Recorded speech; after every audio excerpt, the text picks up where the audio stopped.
Merry Christmas, everyone. If you're returning to this channel, thank you, and I'm sorry I've been gone for so long. If you're new here, welcome, and please be respectful. It's been a while, and I've made some changes. This is going to be a quick video because I'm walking to a friend's house in a bit for Christmas dinner. Earlier this year, I sold almost everything and left the United States on October the 31st.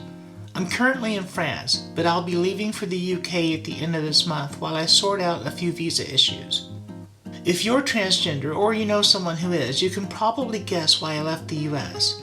If you'd like more detail, I'll have a link in the description box to a Substack article I read that goes into more depth. So why France?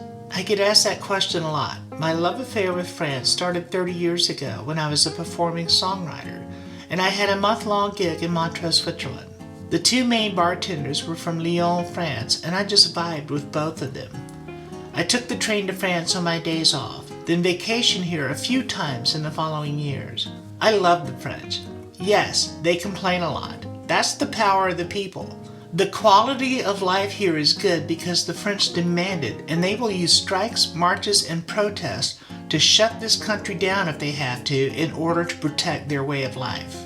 Despite all of the stereotypes you've heard, French people aren't rude, and in fact, they have been nothing but kind to me, even now as a transgender woman.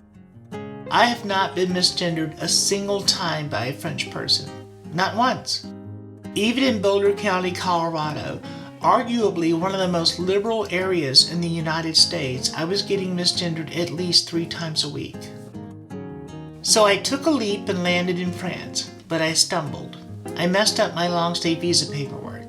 I didn't find out until a few weeks prior to my trip, and before I reapplied for the long-stay visa, I decided to come here anyway and make sure that the reality of France was as good as I hoped it would be. Well, I was wrong. It's better. So much better. There were lots of challenges, and there still are, but France is worth the effort, at least to me. The principles of liberty, equality, and fraternity apply to everyone in France, and that's reflected in daily life. If there's any interest, I'll make a comparison video on life here versus life in the US.